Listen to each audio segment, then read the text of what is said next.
Hi, I'm Elisa. Welcome to day 100 of our 365-day Bible reading plan. Today's reading is titled The Death of Absalom. We'll be reading 2 Samuel chapter 18, verses 1 through 18 in the New Living Translation. David now mustered the men who were with him and appointed generals and captains to lead them. He sent the troops out in 3 groups, placing one group under Joab, one under Joab's brother, Abishai, son of Zeruiah, and one under Ittai, the man from Gath. The king told his groups, "I'm going out with you." But his men objected strongly. "You must not go," they urged. "If we have to turn and run, and even if half of us die, it will make no difference to Absalom's troops. They will be looking only for you.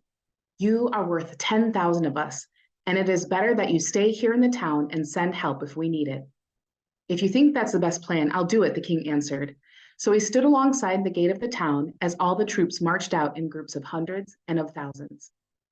And the king gave this command to Joab, Abishai, and Ittai: "For my sake, deal gently with young Absalom."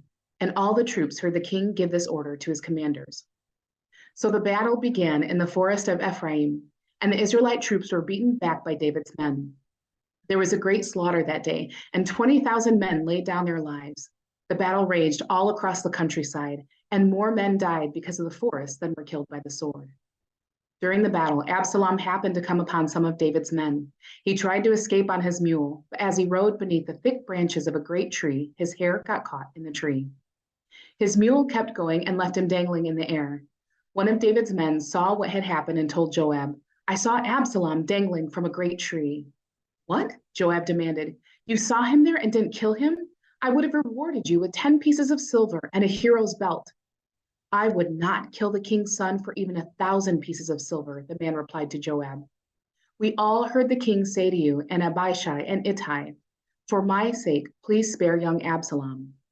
And if I had betrayed the king by killing his son, and the king would certainly find out who did it, you yourself would be the first to abandon me." "Enough of this nonsense," Joab said. Then he took 3 daggers and plunged them into Absalom's heart as he dangled, still alive, in the great tree. 10 of Joab's young armor-bearers then surrounded Absalom and killed him. Then Joab blew the ram's horn, and his men returned from chasing the army of Israel. They threw Absalom's body into a deep pit in the forest and piled a great heap of stones over it, and all Israel fled to their homes.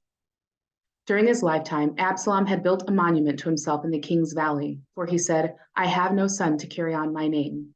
He named the monument after himself, and it is known as Absalom's monument to this day. Thanks for joining us for today's reading. And remember, everyone has an invitation to sit at Jesus' table. We hope you'll find your story and purpose in God's story.